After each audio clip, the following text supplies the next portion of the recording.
Hindi ba? Oh, sabi ni sino si Rimadi Action. Putang ina.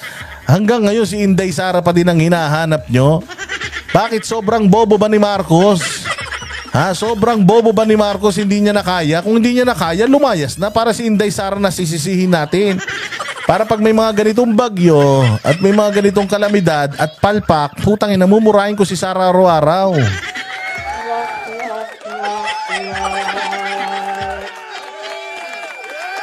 Oh, mga buwisit. Hindi ba hinahanap niyo si Inday Sara? Nasaan si Inday? Gago. Pakin nyo kay Inday. Alam nyo ba trabaho ng Vice President? Mga punyeta kayo. Ulit-ulitin ko sa mga loyalistang tanga. Kay Jarret na putang ina yung utak na punta na sa ilong. At sa lahat ng mga vloggers na tanga. Oh, maulit ko lang po, ang trabaho po ng Vice President ay antayin mamatay si Marcos. Oo, pag namatay si Bongbong at presidente na si Inday, ayan, sisihin na natin ha. Tangina ninyo. Buhay pa si Bongbong, wala lang, parang patay lang yun. Oo, kasi walang alam. Para na sanggol ang utak nun dahil walang muwang. Pero buhay na buhay pa. Kung gusto nyo, utusan nyo na lumayas na. Tapos sama-sama tayong manalangin. Pagka nagkaroon ng bagyong ganito at walang ginawa si Inday, saka natin hanapin, where is Inday? Nasaan na ang presidente? Ganon.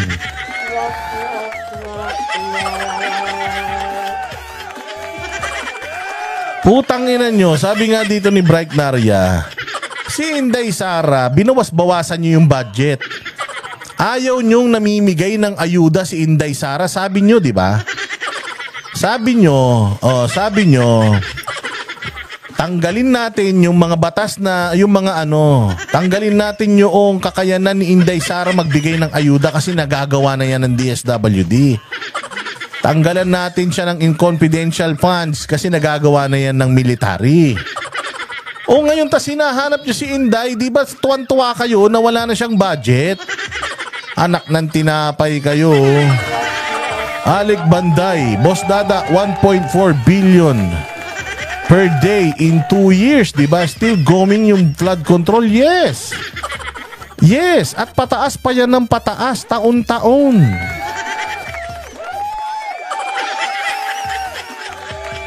Pero sasabihin ng mga yan, hoy, Boss D, tanga ka ba? Si Inday Sara sa budget pa naman sa 2025 yung binawasan sa kanya. So dapat ngayon, nag-aayuda pa siya. O bakit? Wala ba? Tayo na, nakita nyo ba yung truck na pinadala ng Vice President dyan sa mga nasalanta? O hindi nyo nakita o mga bulag lang kayo talaga?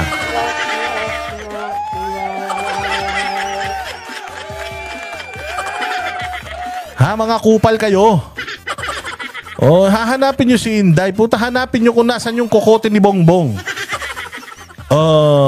Ganito kasi. Oh, sinabihan siya nung magaling nating DILG Secretary, Sir, according dito sa natin, meron po tayong 300 families na stranded na need po natin. Kailangan na po natin silang i-rescue.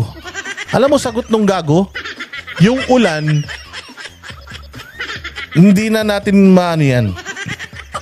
Ang problema natin yung baha. Anong gagawin natin?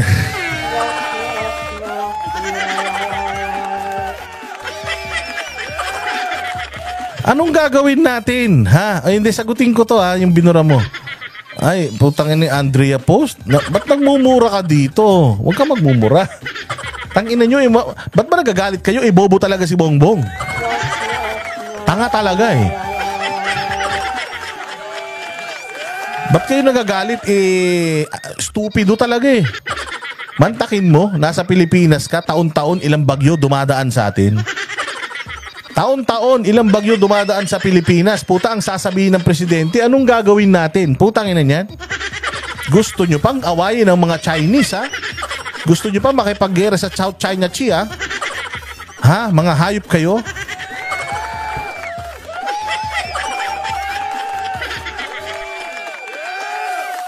Gusto nyo pang, ano pang gusto nyo mangyari sa buhay nyo? Ha? Napakadami nyo pang gustong makuha, Hayop kayo. Gusto nyo pang makuha lahat ng mga kayamanan sa buong mundo, maging pinakamagaling sa buong Asia. Sabi ni Manny Pacquiao, number 1 daw tayo sa ekonomiya. Tanginan niya, kung number 1 ka sa ekonomiya, dapat matalino ka. Eh bakit pagkadating ng ng dilubyo, walang alam yung presidente nyo?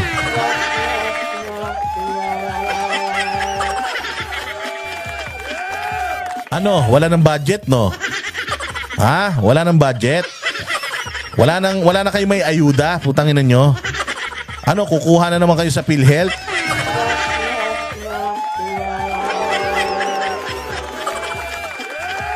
Kukuha na naman kayo sa PhilHealth, no?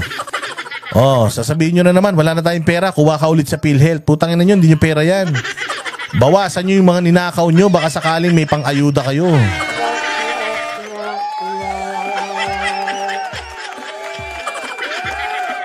Diba? Sabi nga ni sabi nga ni Mardigo, mabuti pa daw yung Weather Channel, may pag-asa, ikaw wala na. Wala na pag-asa yan, nasa top 5 tayo, pinakamalaking utang sa buong mundo.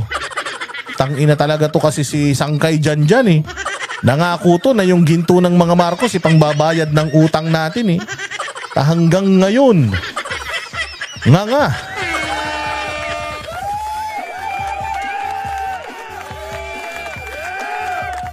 Balak pa kunin na nila lahat. Itodo na nila, ubusin na nila lahat. Gusto nila pati yung Malacanang, ibenta na nila, wala rin masilbi yan. Ibenta nila yung Malacanang kay Villar, gawin ng subdivision yan. Tangina, wala naman kayong nagagawa, mag-work from home na lang kayong mga hayop kayo.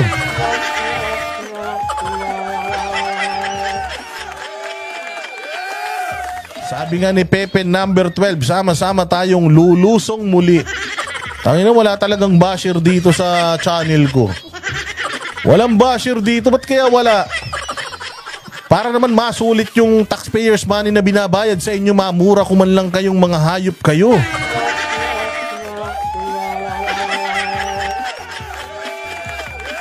Mahigit 40 ang casualties sa Batangas, boss. My God, BBM, ito ang resulta ng sinabi mong walang magagawa kundi maghintay, umupa ang bagyo. Tangina talaga, no? Sinabi niya yun, wala daw magagawa, aantayin na lang daw na humupa ang bagyo. Tangina, yung buhay mo na lang kaya ang humupa.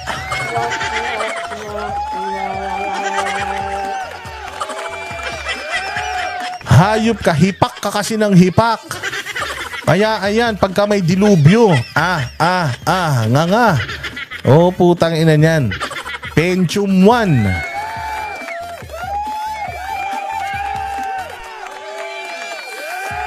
Nasaan ang mga kano? Sabi ni Mihay, wala na, unti-unti na magsisilayasan dito yan. Mag-i-eleksyon na Pagdating ng November 5, presidente na si Donald Trump, magsisiuwian na lahat yan. Patay ka, bongbong. Putang ina, wala ka ng pagkakakitaan.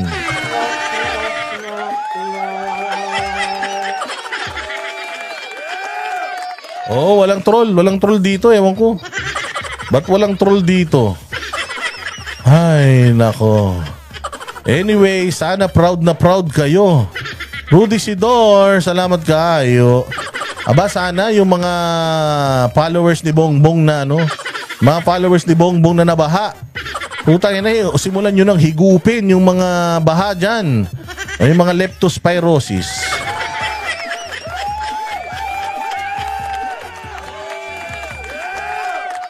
Diba? Oh, wala na, Diyos mio. Oh, kaya ito ang pinakamatindi yung actual na baha.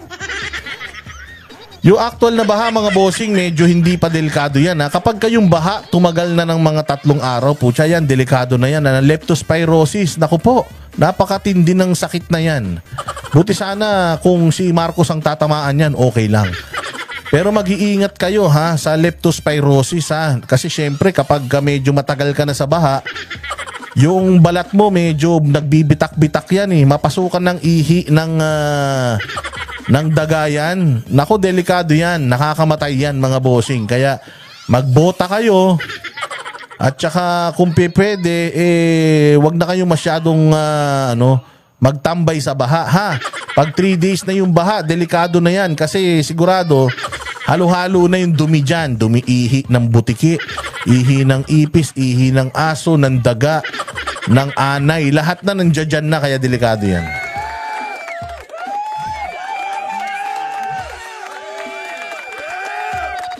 Oh, at dahil dyan, ay tingnan na natin kung ano ang mga nagaganap ngayon sa bayan natin. No? Kung Hoy!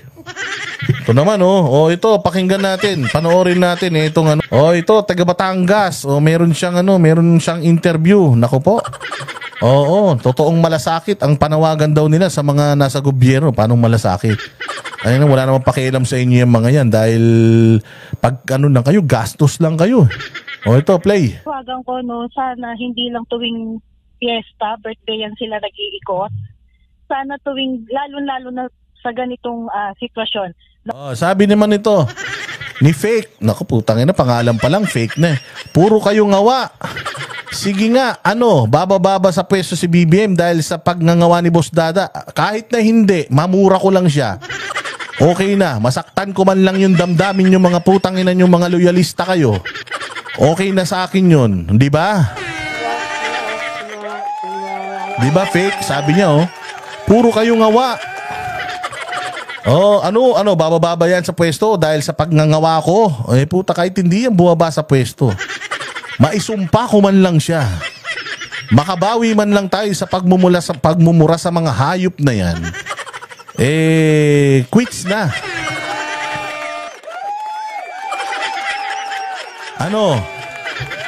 Kaya pa? Masaktan ko man lang yung mga almoranas nyo. Nakabawi na kami kahit konti.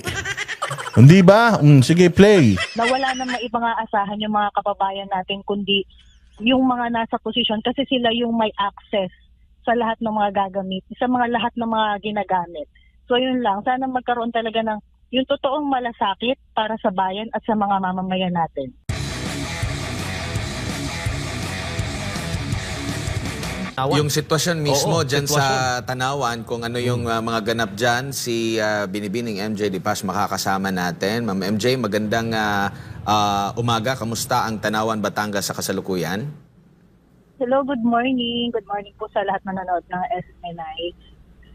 So far ngayon is humupa na yung baha kasi simula kahapon, yung continuous na pag-ulan. Parang first time na nangyari na yung mga barangay dito sa Tanawan is binaha. Yung ibang barangay is umabot hanggang leeg. Yung sa amin nga, sa barangay sa amin, kahit yung bahay namin doon, napasok na rin ang baha, which is parang dati hindi naman nangyayari yun. So kumbaga first time ito sa kasaysayan na nakatira ka dyan sa pagkakaalam ko since nung nandito ako, is first time talagang binaha. And kung isi-search din natin sa social media, marami din yung humihingi ng tulong dyan po, ma'am. Oo, marami. May mga nagte-text sa akin. Parang sinubukan ko naman na lahat ng mga kakilala kong nasa posisyon na i-text sila. Parang isa lang yung sumagot. Pero hindi ko alam, hindi ko na na-follow up kung... kita nyo yung nangyari na yun. Lintik, grabe tong na to. Oy, Vilma Santos. Sasabihin mo, ngayon pala magtrabaho na si Luis Manzano. Saan ba tong lugar to? Sa Tanawan? Ay, hindi. Sali pa si Luis Manzano. Hindi, Vice Governor yata yung tatakbuhan ng unggoy na yun eh. Oy, Luis, puta, simulan mo nang buhatin tong mga poste na to. Putang ina, para may umpisa pa lang, may magawa ka na sa bayan mo. Napuntahan yung barangay na yon na natrap doon sa loob ng bahay. Kung meron nga lang akong pick up, diba, parang ako na lang ang pupunta doon. Ganon. And sa kasalukuyan po, kamusta po yung linya ng ating kuryente, tubig at communication sa ibang lugar dyan sa Tanawan? Dito sa Tanawan, sa Santa... Sabi ni Shupipo, sana hindi lang tayo reklamo lang sa bangag na admin ngayon. Dapat kumilos na tayo. Puta, tagasang ka ba? Shupipo, mag-usap nga tayo. Tagasang ka, Shupipo. Bilis, pakilagay dyan. Total naman, maganda yung adhikain mo eh. Maganda naman yung iyong yung gusto mangyari o na magsimula na tayong kumilos. Ayan kumikilos na kami Tagasang ka ba, Shupipo? Putang ina ka, baka nasa abroad ka. Ang galing mo mang utos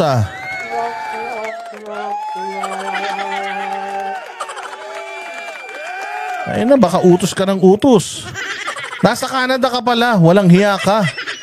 Makautos ka ng kumilos tayo, kala mo naman nandito ka. Saka na tayo kumilos, pag umuwi ka nang buwisit ka. Walang hiya naman oh. Pagka na umuwi ka na sa Pilipinas, kumilos na tayo. Putang ina, pakikilusin mo kami. Ano kami lang yung mapapahamak? Ang galing mo naman.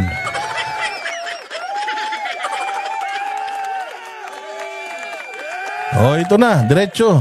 Santo Tomas, yung ibang area ng Santo Tomas is wala kasi sabi nila may sumabog daw na transformer. Dito talaga sa Tanawan, since Batilik ito, wala talaga. As in wala. Tapos wala rin tubig. So ang hirap. Oo nga, Garski, ibig niya sabihin kumilos para paalisin. Putay na. Paano kikilos siya? Nasa abroad tayo nandito, makautos. Magpakulay ka muna. Baka sakali maniwala ako sa iyo. Gusto mo na kumilos, tapos ano yung ganun-ganun na lang, utos? Ano ka, boss? Joke lang. Joke lang, kayo naman kaibigan natin yan. Lahat na lang, inaway nyo. Pati kakampi, inaway nyo. Hindi, pero sa totoo lang, mga bossing, ha? Yan putang inang people power na yan. Wala yan. Walang ano yan, mangyayari dyan. Kasi ang tamad natin lahat. Ang ayaw natin mainitan. Wag na yung people power. Tangin na yan. Paano ka mag people power? Pucha, walang media. Kanila media, kanila pulis, kanila sundalo. Kaya mag-ano na lang tayo. Mang-away na lang tayo dito. Baka sakaling... Okay, sabay-sabay tayo magdasal. Baka sakaling bangunguting mga hayop na yan. Di ba? O, diretso. So yung sa ibang barangay na pinagtanungan ko, yung mga nag-evacuate, tinatanong ko sila kung may napadala na ba yung LGU na tulong. So far, wala pa kasing sumasagot sa akin. Baka naglilinis pa sila ng mga bahay-bahay nila. Kasi busy lahat ng tao dito ngayon, naglilinis ng mga putik. So, kumbaga, bumababa na yung level ng baha. Wala na kayong mga pag-ulan na nararanasan sa kasalukuyan? Wala nang ulan, sumisikat na yung araw, pero yung putik, yung naiwan, andun pa rin. So, naglilinis sila. Yung iba, mababa na yung baha. Yung iba, wala na talagang tubig. O, tanungin mo, may politiko kayong nakikita ngayon? Wala nang ulan, wala nang masyadong baha. Naiwan na lang putik. Tanungin nyo, may nakikita kayong politiko? Wala. Putangin na yun, wag nyong iboto yung mga nangangampanya dyan, ha? Miss J, salamat kayo. Mabuti ka pa, may silbi ka sa bayan. Oo, mabuti ka pa, hindi ka nang uutos pero nagpapakulay ka. Yung iba dito, utos ng utos. Akala mo, pasahod tayo eh.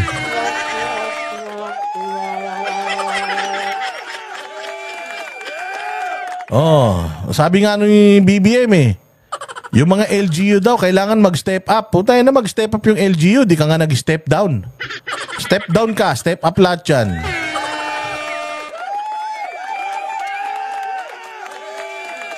MJ, ano bang panawagan mo? Huli na lang, panawagan mo sa ating pamahalaan. Ang panawagan ko, sana hindi lang tuwing fiesta, birthday yan sila nag-iikot. Tay-tay dyan. Tangina talaga itong mga taga-Batangas na mga politiko. Tuwing birthday lang daw, tsaka piyesta kayo nag-iikot, mga hayop kayo. Pagka ganito, baha, pucha, di kayo matagpuan. Oy, MJ De Paz, residente ng Tanawan, Batangas, tandaan nyo itong pangyayari na ito.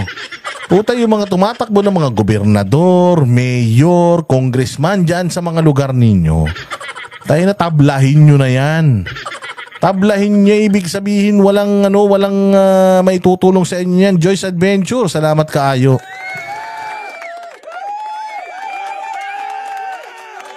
Sino bang congressman dito? Puta, si Luis Tro. Si Luis Tro, yung yung nagtago ng asawang may kaso. Kaya naman pala eh.